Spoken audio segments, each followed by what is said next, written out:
Sing the adult version. Let's go for child.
That song is 50 years old. You know this, right? I remember when it came out. I was like in college. And my sister, in my Jewish sister-in-law's house, they used to sing that Shabbos song, and when they go woo, they would lift the table. Oh, the whole table would go up in the air. All the kids loved The guy who wrote it, they called him Shifty. Yeah, they called him Shifty. Because he was also out with mafia. He was yeah. Most of the songs I learned were 65 years ago. When I came to Israel, so they'd all know them. Chaya Bracha Leiter, and Zoo, Gali, Gali, Gali, Zoo, Gali. Nobody sing that. There's one more here. Everybody in Israel. Boreni Hashem, Dakecho, Onefeni, Ve'orech Meshor. Ay, ay, ay, Boreni Hashem, Dakecho, Onefeni, Ve'orech Meshor.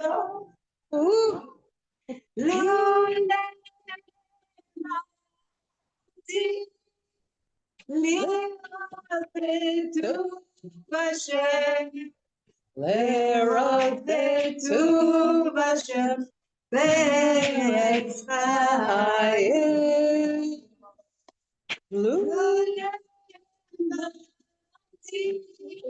L'erov Betuach Hashem, L'erov Betuach Hashem, Be'etz Chayim. So where are we holding? I want to hear the show. We're holding in a very interesting moment of life. And that is Zayom Asa Hashem Nagila v'nismacha bo. This is the day that Hashem made. We'll be happy and celebrate in it. Yeah, and it's like that every Rosh Chodesh. And every Rosh Chodesh is our holiday. It's our holiday. We're the ones that created the months again. The world could have been destroyed if they, but the ladies, they were so clear, strong, connected. In our merits, all the months came back again. So this is our day. That Hashem made it for us, and we have to celebrate and rejoice in it. That's the only reason I really agree. Okay. Yeah, go ahead. So where are we holding? I'm going to tell you where we're holding by explaining the Haftorah. Okay? Actually, you missed that part of my class, so it won't be old. And Jody wasn't there, so that's good. So this is it's something I learned a long time ago, and then I was like really feeling quite not connected to who I need to be, want to be, and so frustrated and everything. And I remember that this sikha from the Rebbe, and then I couldn't find it. But thank God I have some geniuses in the family that know how to remember things better than me. And so, yeah, they found the sikha. And then I relearned it, and I felt like I never had learned it before, as usual. So, yeah, so I'm going to try to share some of the great wisdom of this time. And all of the haftarahs were put in to Am Yisrael. Do you know what? You know what? Because we weren't allowed to learn Torah, so we learned something. So of a we weren't similar allowed type. to do the Kriya. Right. Right? So the Yidden put in the Haftarah from Navi that's connected to the Parsha, except from Yud Zayin Tammuz till Rosh Hashanah. But we're going to see that it's also connected to the Parsha. Okay? But it's not the direct line. It's a different kind of a connection. It's a deeper connection to the Parsha.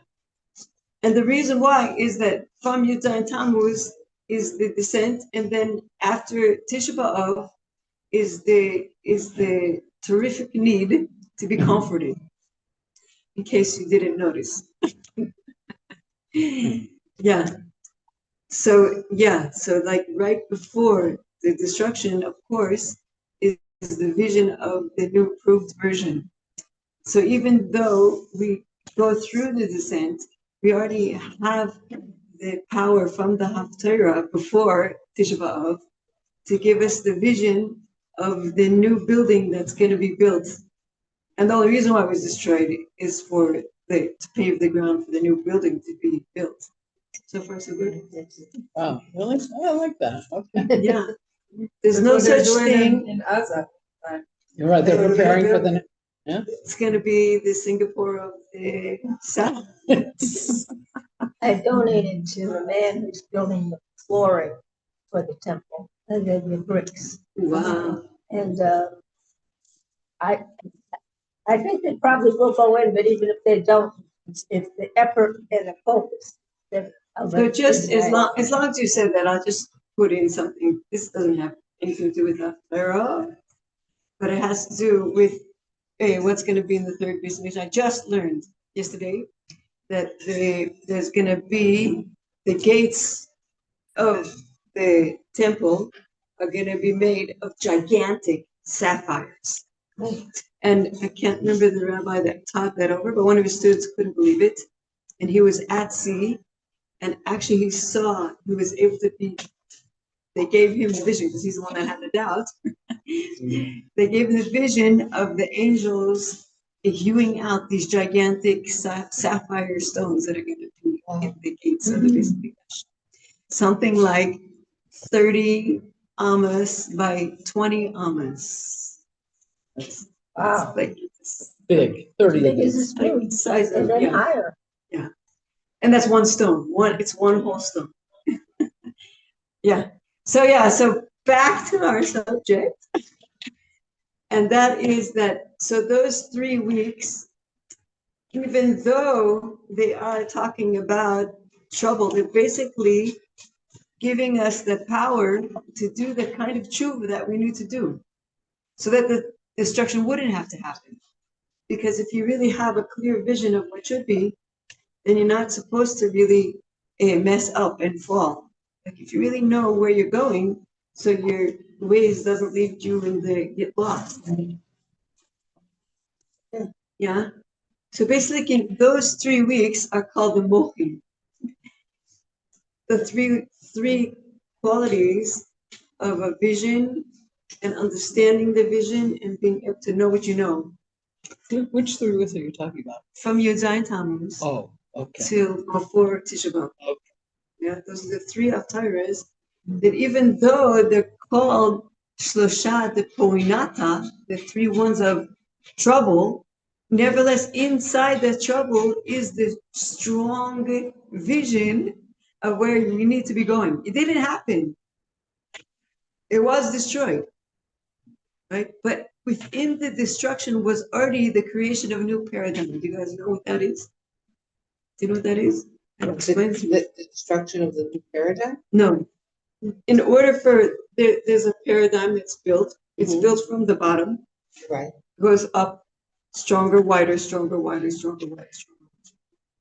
But then when a new paradigm is coming up, that one still holds until it gets to a certain threshold, that one collapses and that one goes. Yeah. So basically, while the new paradigm is getting put in place, the old paradigm is basically getting destroyed. For example, the destruction of communism didn't happen like that. It took 60 years. Yeah. It took 60 years. The Rebbe says that from the Frierdiker Rebbe going into prison and demanding and having stamp of approval from the communist government that you're allowed to teach Judaism and believe in God in Russia, that was the beginning of the fall. Yeah, so the Avodah Zarah had to fall after that because it itself said, I don't exist anymore.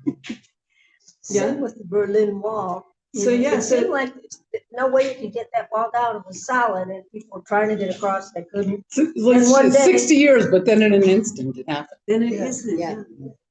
So But it what's going to be different in the paradigm of the third vision is that Okay, so the second one has to be destroyed so that this new paradigm can emerge. Because when I hear The people talk question about I it, have- they talk about it like we're going to just like kill, No, not just like build one. It's not like And that. So I don't let's see that working. let's hold on to that in a minute.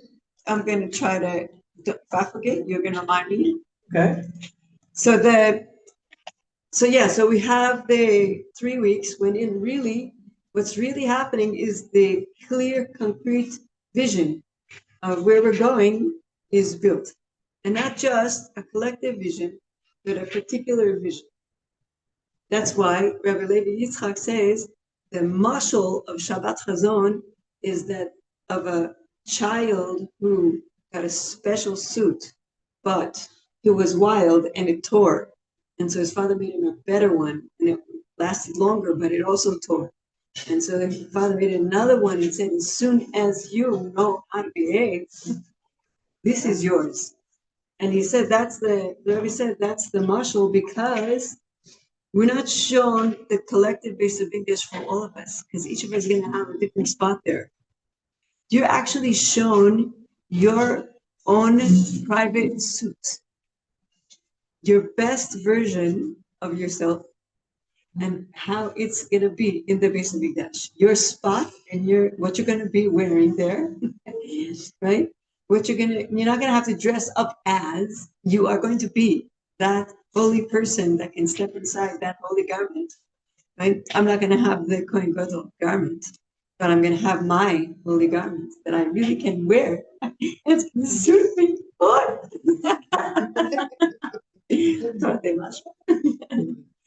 I'm going to be playing the harp, but I might only know one note, but I'll have to count it out to know exactly when to pluck. So yeah, so that's where we're holding. That's and not like that. Not only do you learn it and think about it, but internalize it, but you know because you're shown it. And so seeing is believing. You're shown it in such a way that you know. You see that holy part of yourself. And then the 7 weeks of comfort can start. So this is what we were discussing, is that it's interesting that they're called 7 weeks of comfort. Yeah, because So hard. the first part of from devastation to getting out of it feels comforting.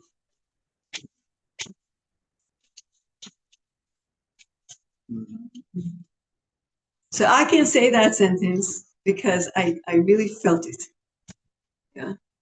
It's like if what it feels like in words is like, all right, it's not only destruction. It's a bigger picture here, and I'm not there yet, but because I have a feeling of the bigger picture, that there is going to be good, something's good is going to come out of it, I already can like have a certain sense of comfort, right? But the difference between the first week is Nachamu, Ama, Tomar, Ami. Tell my people, double comfort. Why? Because the pain is so hard that the feeling of any possibility of comfort, first of all, has to be doubly, and secondly, it comes from above. Because at that point, you don't really feel any comfort from below. It's still too painful, but it takes a little while to grow into it. You don't feel that's it. what's so amazing, is that actually there's no such thing as that's it.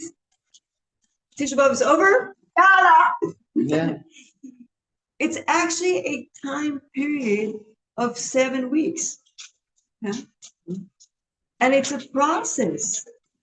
And the process of comfort is sevenfold. And that's where we're holding now. We're after the Nachamu Amami, because it feels like, all right, at least I'm alive. Yeah. What do we say about Tisha B'Av? God sent his wrath on stones and wood and saved his people. And that's the Nachamu, is that there has to have a sense of kindness here. There's a sense of woe. That's a miracle. I went through this tragedy, this trauma, but there's part of it that's huge miracle. But it's not really from inside. It's more kind of a gift from above. How do we see that connected to the parsha? The very first parsha after Tisha B'Av is Jet Hanan. I want to come in, please, God. But what is Moshe asking for? So the Pashim say he wasn't asking on any merits already. He was asking for matnat dinam. Just Hashem, just from you. Not because I deserve it. Not because I'm there. Just, you know what, Hashem? Just, grant me a little bit of comfort. Yeah. Just not because I'm not there yet. But grant it from above. And that's why it's Nachamu Ami from above. So far, so good? So that's Midat of Chesed. It's actually not coming down because of any kind of calculation. It's coming down from above just because. Like at that moment, the Israel is still alive. Just because. So if you want to make it relevant, you want to make it relevant? So I listened to a woman from Be'eri, and she was saved. Her sisters, their kids, her husband, her daughter, who was has a psychiatric problem that was with them, her neighbor with 3 little kids, yeah, and her grown daughter who was living in the other part of the kibbutz, and her grown son was living in another room in another kibbutz. All of them were saved. Oh, they all were saved? They all were saved. But, right, the situation of how they went through the ordeals of that day, especially with that psychotic daughter, right? And the neighbor, when they ran from their house, they didn't have a strong enough shelter, and they were all alone. They couldn't handle it. The mother couldn't handle it. They were shot at, right? And nobody was hurt by the bullets. Not only that, they saw them running into the house, and they didn't come in after them. Right? I can't remember her name. Her name is Orit. there was like, and then, so then, but, yeah, so they, by the time they were there for till 12 o'clock at night, till 12 o'clock, her parents were also saved. Their house burned down around them. In the miklat, they were almost totally unconscious by the time they were schlepped out because of smoke inhalation, and they're fine, right? And all of them, like one by one, the people that the tzava was taking out, they put them into like a gathering spot before they went farther to find where to put them.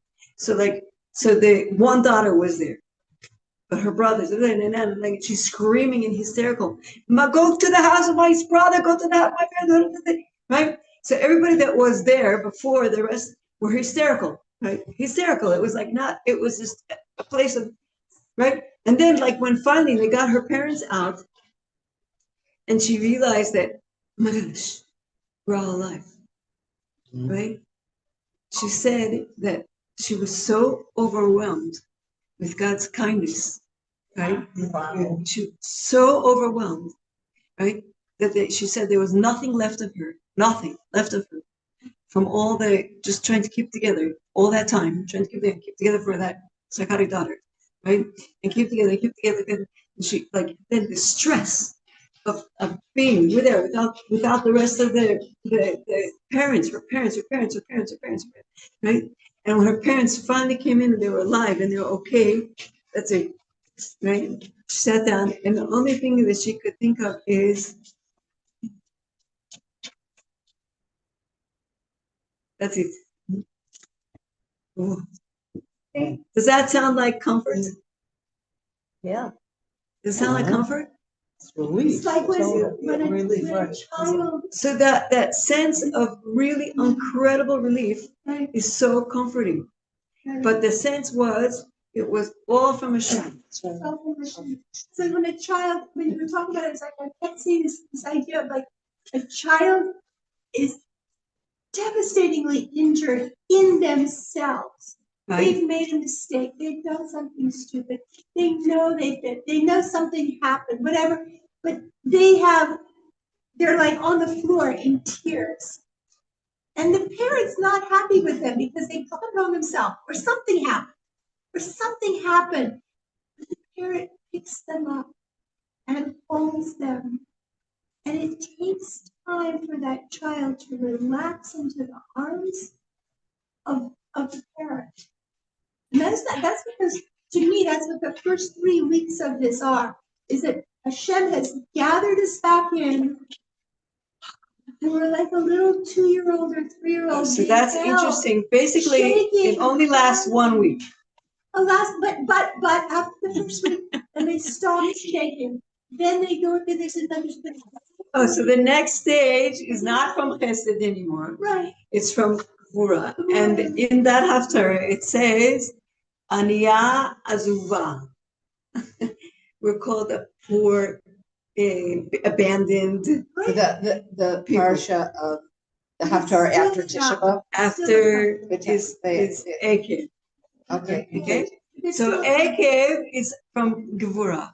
Yeah. And from Gvura, what do we feel? Now, this is these are my words now. I'm not going straight to the Sikha. I'll go back to the Sikha in a second. So I was actually studying the element of frustration. Yeah. Because in Hebrew, the word is tiskul. Yeah. And I taught you this one time that every root, you take the first 2 main letters of the root, and you could see what are the Hebrew letters that joins with, and that will give you the full definition of the whole picture. Yeah. So in that word tiskul, samech kaf, is also, if you add a mem on it, it means sochem, or give a sum total. Yeah. And that is what frustration is made of, is when you give a sum total of negativity. And it feels abandoned. It feels, it's more than loneliness. I don't know if loneliness is a good word. It feels abandoned. It feels you're nothing, is poor, you're nothing, there's nothing, no, nothing, nothing. Alone. Aniya and azuva and abandoned. And you know what? What? What could be good about that? Well, you have to Only take place your to own go is up. initiative. What? You have to step up. You have to let go. No, you have You to have to get step up. closer to Realize Hashem. that Hashem still has Get owned closer you. to Hashem. He hasn't let you The go. good thing is He hasn't that's the good thing. The good thing is if you can really feel such hard, painful emotions, guess what? You're feeling. That means that you have enough might and power. That's the siman. If you're not like completely, that's it. Okay, it's completely hopeless. You won't feel that. You won't have that feeling, that strong feeling of this is so bad. This is so negative. You won't feel it. You won't feel the gevura. You won't be able, you won't allow yourself to let that much judgment, that much negative judgment, you won't allow yourself to let that much negative judgment go up because you already gave up. Right? So so it's not just abandoned, frustrated. It's the power of, it means really it's not good enough. That's what Gevura is. Gevura was brought into the world because kindness is from Hashem, right? And it's not from inside. So it's not good enough. If it's coming from above, and I'm not there yet, I didn't get it yet, I'm not there, right? It's not good enough.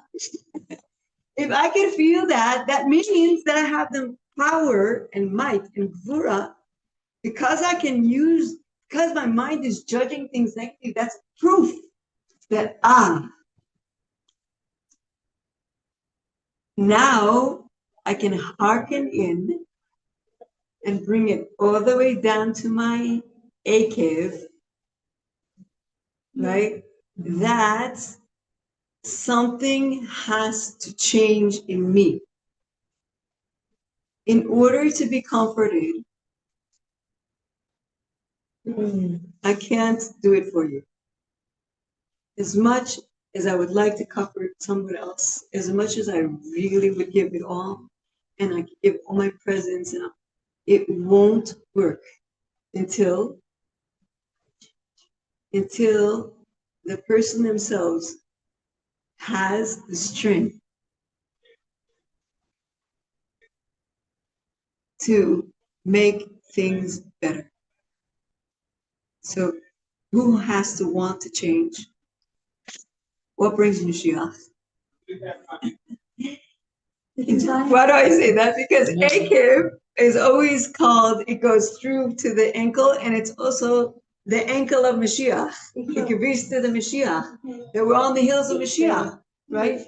You're on the heels of Mashiach when you feel that has to be עוד יותר טוב, ועוד יותר טוב, ועוד יותר טוב. עוד יותר טוב, עוד יותר טוב, עוד יותר טוב, שאתם ייתן לי רק טוב. Right. And then we get to Re'eh.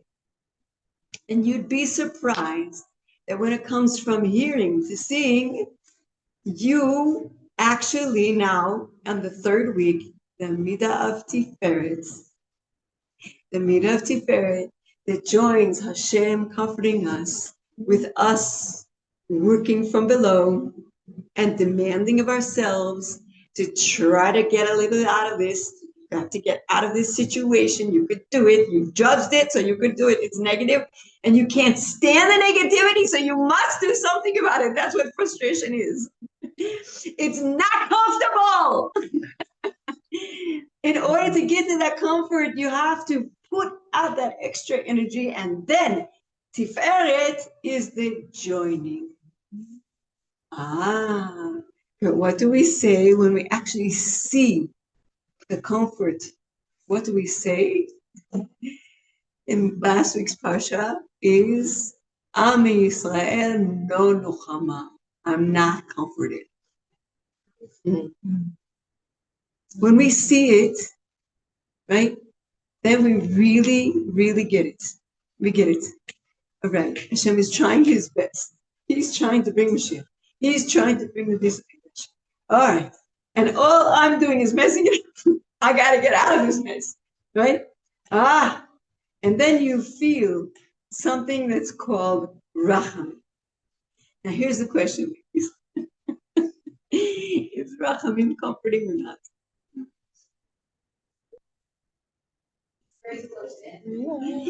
What? I think so. Yeah. Do you really want someone to feel you? No, Do you really want someone to give you rachamim? I want Hashem. But it's the it's like okay, I'm not gonna tell anybody my troubles. I don't want them to pity me. I'd rather be stuck in my mess. No, but you want the things that they might provide you, like you're without a blanket, someone has pity on you and gives you a blanket. Thank you for the blanket. Right. Isn't it that being held is it's in the womb? Now you're in this gestational space and you have to grow before you can come out of it. So yeah, but it's not a space you want to stay in. Hashem's rachamim. And also, I don't think real rachamim is pity. Right. The real rachamim is understanding. Right. It's saying, if I were in your situation, I'd be in the same state of fear. It's No. protective. So I'm better than you, and I It's a have what to you're in give a you, and I chamber can of- rescue you. That's not really right. You're in a chamber. It's a makom. Not mine. I'm just gonna remember my notes.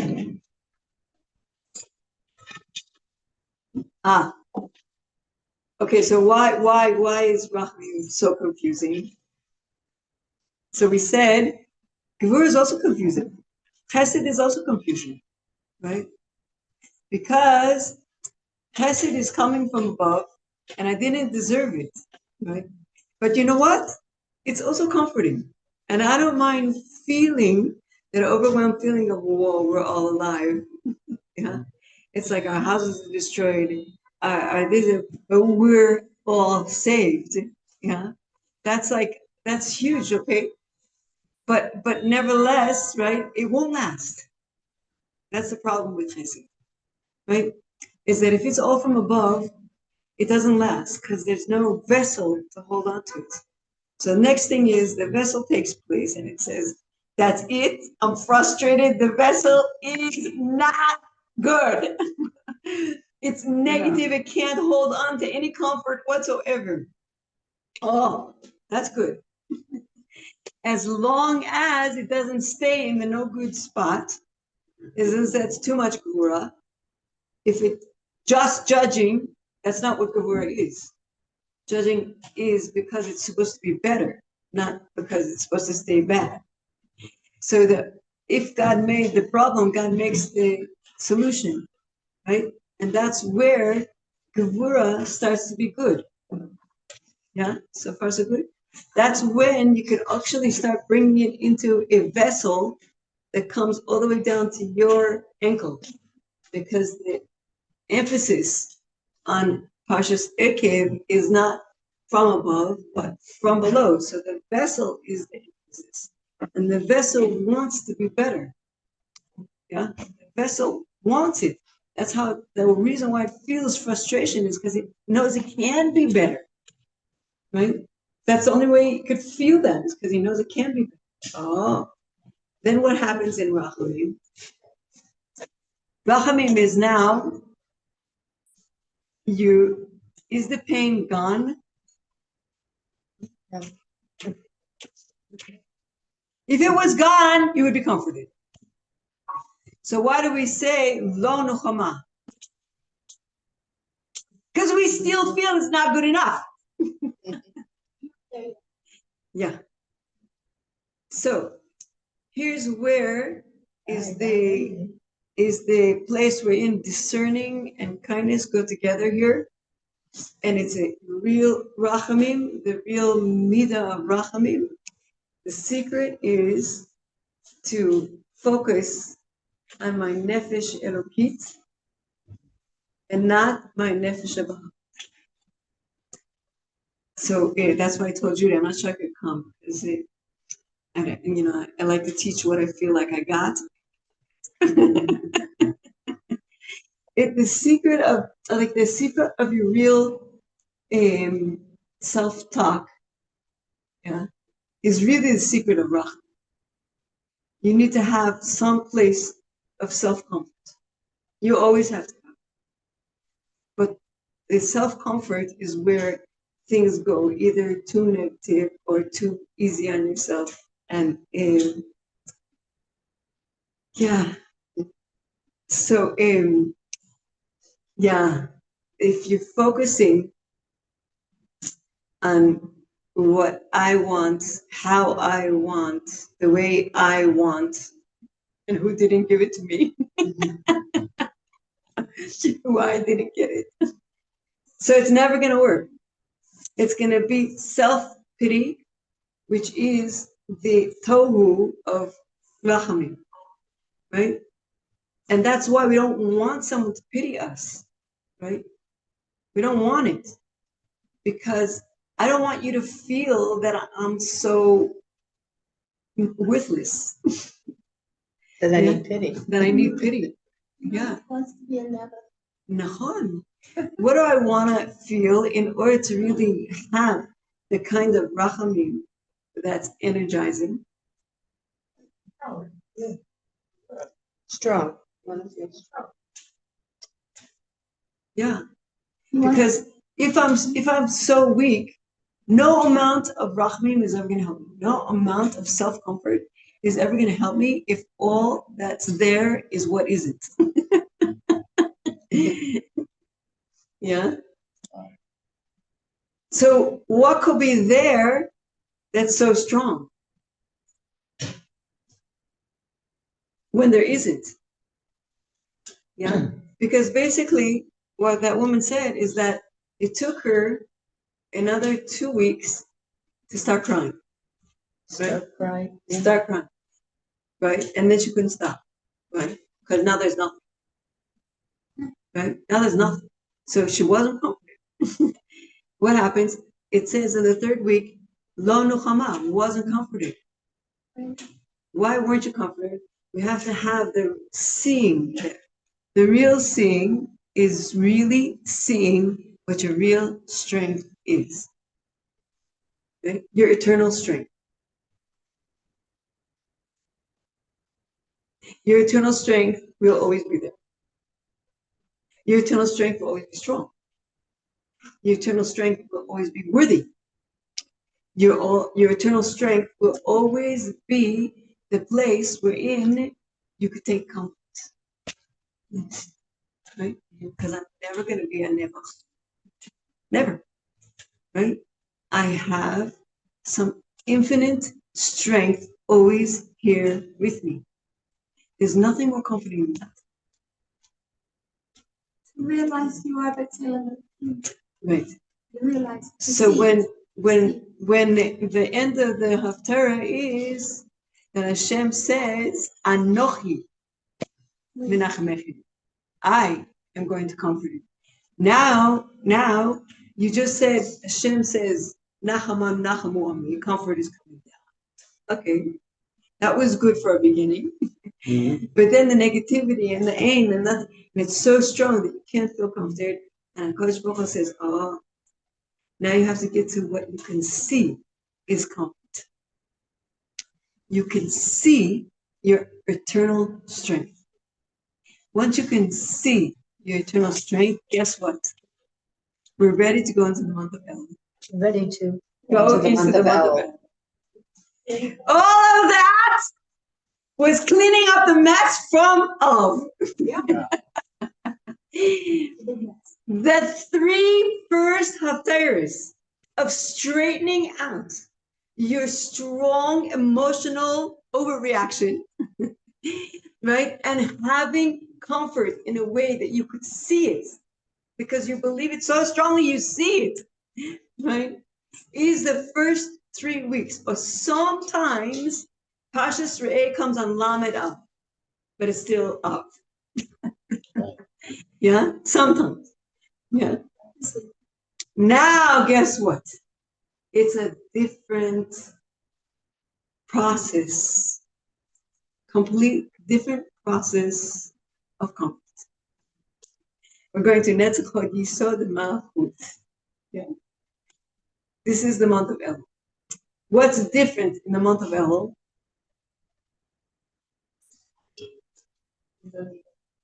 Right, because of the very first Elul. What happened the very first Elul of the Jewish people as a people?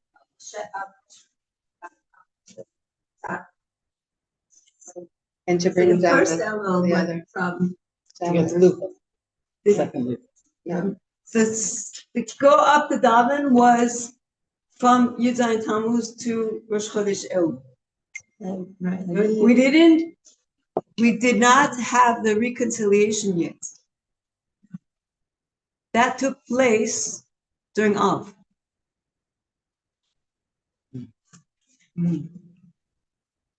The reconciliation of really seeing your true strength comes after having the vision, but then yeah, and having to rebuild it from a place of right, from like, okay, all right, hold on. No, please, there's no vessel, it's not holding. And then you have to wait a minute.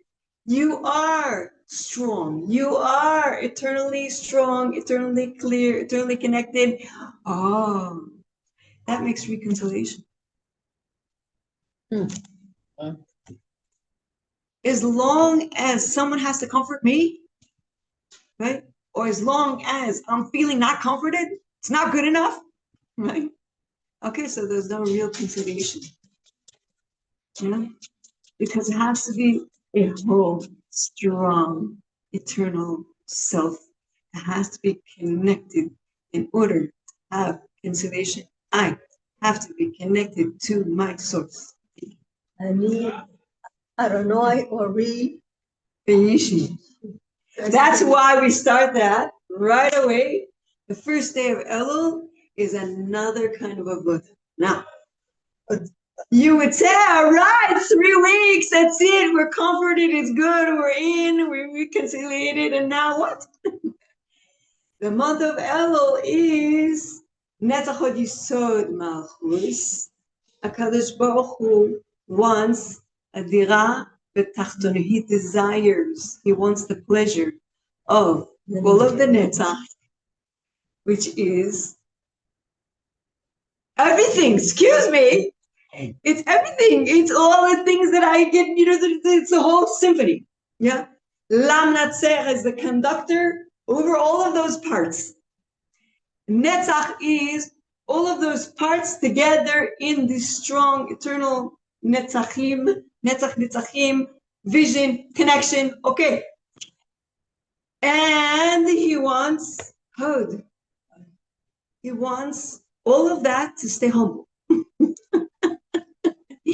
That's where you go. Netzach. Netzach. You can't have Netzach if you don't have it. You can, because you'll fall. You can't have it. There you go. You can go for quite a while like that. Yeah. Yofi. What's shalom? Shalom is peace. Yeah. Malchus is being able to express it. Some kind of tranquility. Yeah.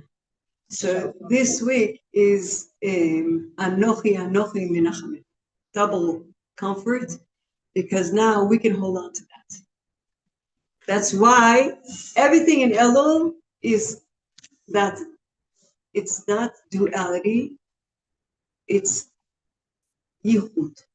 It means ani ledodi is when there's a when I'm making a vessel because I care, because I want, because I don't want to be in this place of frustration anymore, and I am going to change, and it's going to be better, and I'm doing my part, and I'm working on it, and I'm really clear that that's it. I'm getting out of this mess. Yeah, Ani ledodi. I'm going out to the field. I'm going to find my king. I'm the queen. I can't stand about the king anymore. That's it. I'm running. I'm going out. I'm doing. I'm trying. That's it. This is the month of Elul we're in. We're reconciled. Almost. It's the almost part that I still feel where I need to go. I need to find my king. I need to go ask you a little bit more advice, please. So the first week is the running out to the field, is right with all of your. If I really I did that too, I'm not going to be the same person next year. It's going to be different. That improved vision that I saw, it's there someplace. I'm gonna go to the king and get advice. I'm gonna seek counsel from the King of Kings, who's came out to visit me, right? And I'm going. Yeah, and the next week is what? Dodi Li. Ani le Dodi. Dodi Li. The next part is Bani Shoshani. The next part is there's no such thing as just from below to above, because as soon as we open for Hashem the eye hole, the needle hole, not the where you can't see to get the thread in, The eye of the needle. Yeah, as soon as you open that much, Hashem opens us the 6-story opening for the Ulam. I think it was 5 or 6 stories by like triple this room wide. Yeah, that's all we have to do. Ani ledodi. 6 main highway. And Dodi Li. But that's not enough, because we said that all the vessel from below, if it's not gonna hold it, it won't hold it. So it has to be ve'ereh v'shushanim. That's where the yisod comes in. The yisod is the place of holding on to peace more than anything, holding on to peace more than any war, holding on to the place of building and creating a home for Hashem in everything more than anything else. That's where it holds. And then it can be expressed Be'ezrat Hashem Shana Tova. That's why we blow the shofar every month of Elul. Every day of the month of Elul. Okay, because shofar is twofold. Ready? Comes from the word lishaper, which means? That's right. Yeah. What does that sound like? Yeah. No, shaper, to make things better, is the place we're in. So far, so good. Obviously, I'm not good enough. It's not good enough. Life is not good enough. We're not close completely yet. So when we feel the far away place, what does that cause us? If you could feel it, that's a sign that you could do better. Right? Shipru ma'asechem. That we could improve your deeds. Yeah. And it's also the word shofar, which is the call from above, right? That Hashem is opening up all of the pathways to come close. So far, so good. So far, so good. Yeah. Okay, so we're going to hear the shofar. Wait, anybody want to ask anything first, or say, add on? My question still stands. Oh, good. What's the new paradigm that did not exist in the old Beit Hamikdash that will exist? So I have my favorite, one of my favorite Rebbe moments was didn't open the Ira Kodesh too often in the beginning, because it was so kind of, is this really what we're going to do? Yeah, it was a kind of like, is this really what the Rebbe wants?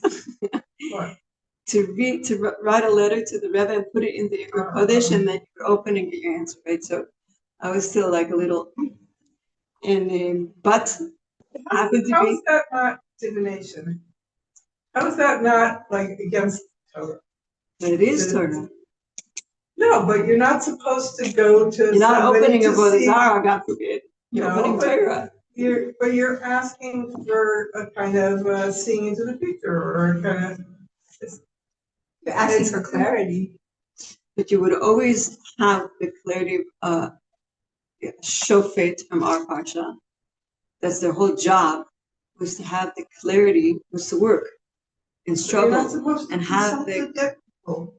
I know, the Rebbe You're not consulting. consulting Torah, the books of the Rebbe's writings and all these letters, is, as far as I'm concerned, Torah. So why don't you Rabbi put your never- letter in the flesh? You could. But you don't. Yeah, so I'm saying I didn't have such a clarity about this, but this was the one time that I was stuck, let's say, and it was the middle of the Not night, today. and I couldn't find a shidduch for my oldest daughter, and that's it. I was like, I had called, I just finished calling Australia, and waking up the shliach in Thailand. It's very embarrassing, and then I realized that this is also not going to be shidduch after that.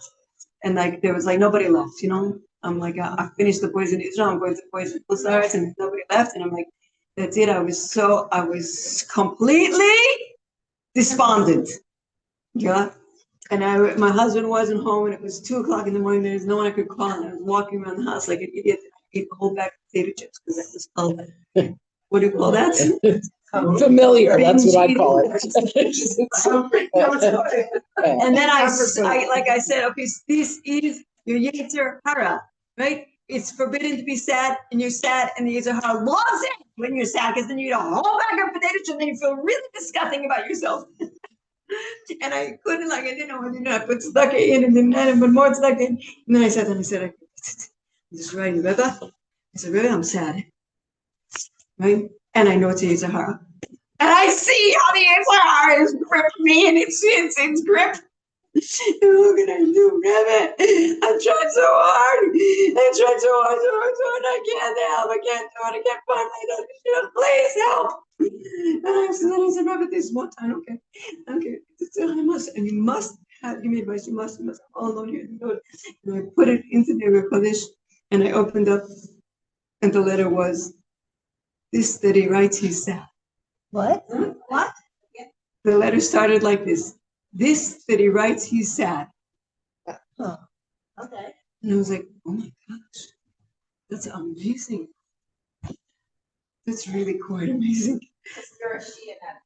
And then the next whole paragraph was one sentence. And does he really think that being sad is going to help anything?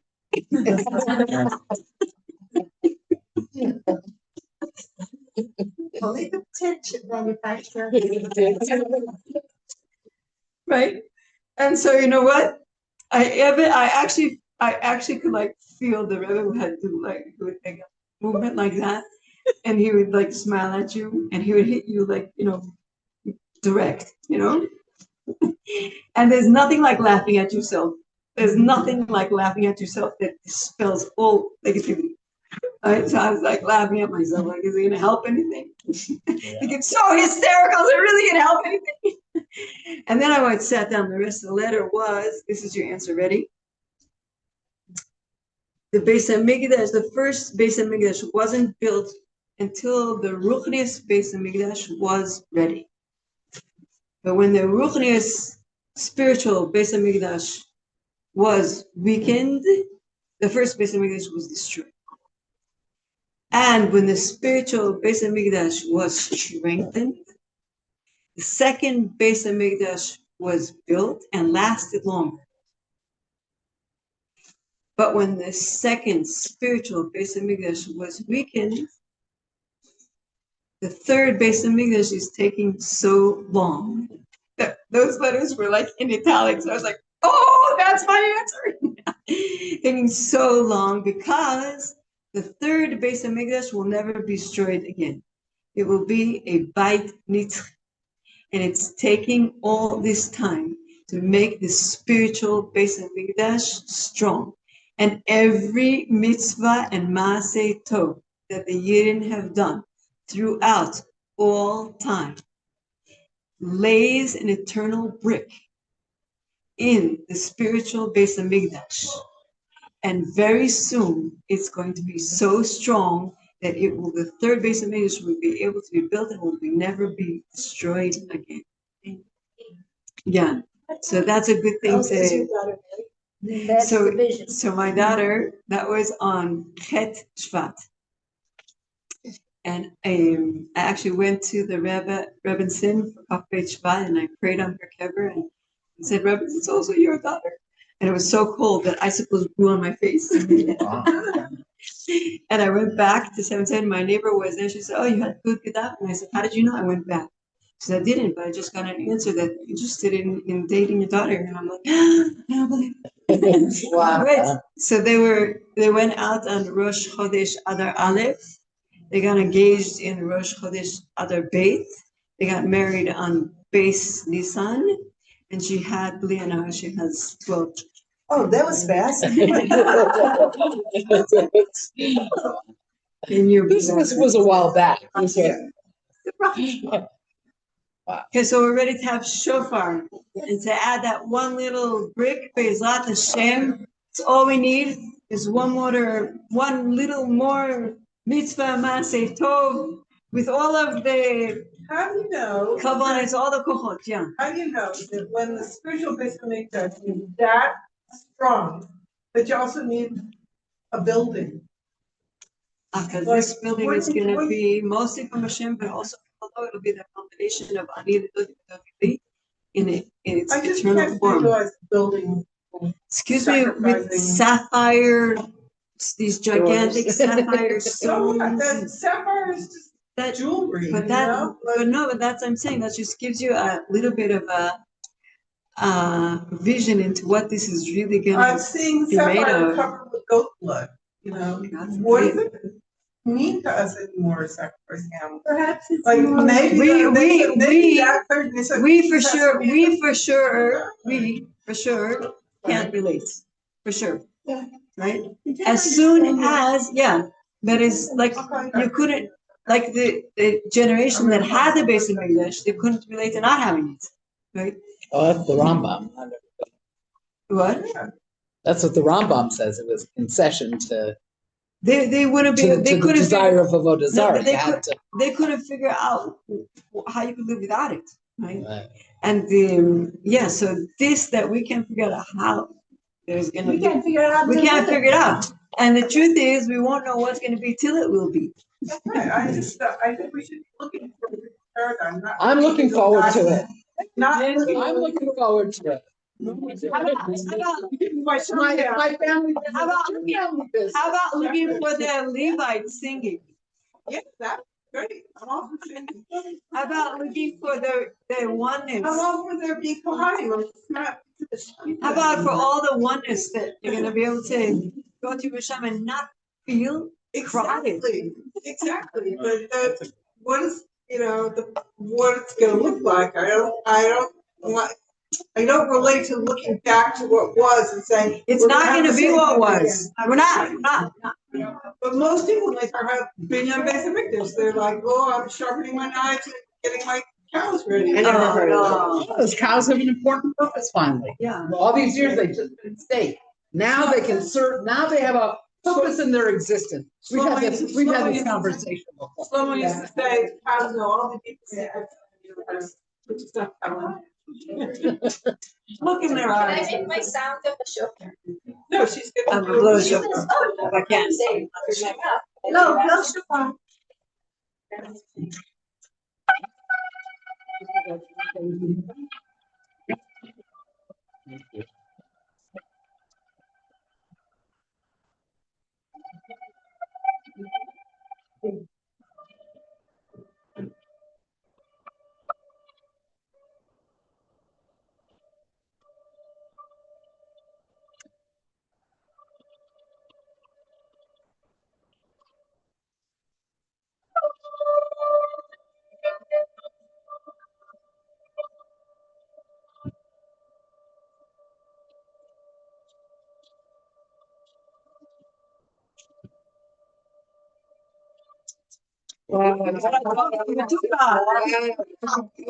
It's not soccer. Wow. 46 years. You want to finish that? I gave over the bar Torah that I heard in your class, but I forgot the word. But I told them there was a word. This word that doesn't mean a cola, and it doesn't mean a floor. It's five. Go on. You can. Okay. Yeah. You could, but you're not. Interesting. Tokan. Wow. This, Friday, I was going to the town, moving directions. And, bus, I showed the bus driver. He let me out there, I was in the middle of the place right near Tokan, exit was Tokan. But, it was a highway, and the buses weren't stopping, they were all going so fast, there was no bus stop there. It was supposed to be, Shimshon. I dive into Hashem and said, I trust you, I don't know what's going on. And I finally got there because this taxi, that video, took me to Haifa from there. But it was a challenge. It was hot and windy and the truck has the dust off the dump.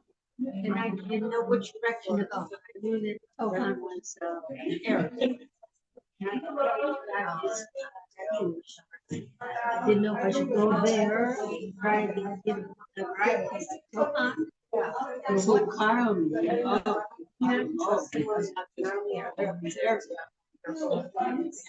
So it all worked out, but I had a job for 6 months.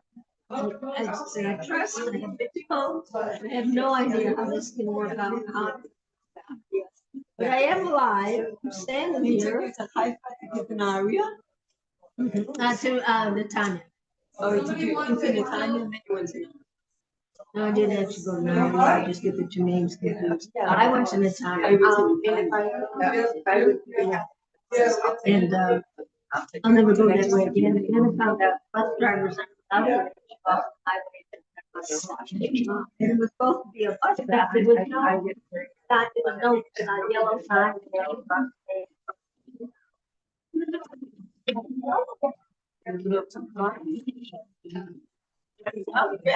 Yeah, it was, I knew the taste. I was good. But it took me to a good place. In the world of huge sense. So, yeah, the driver took me.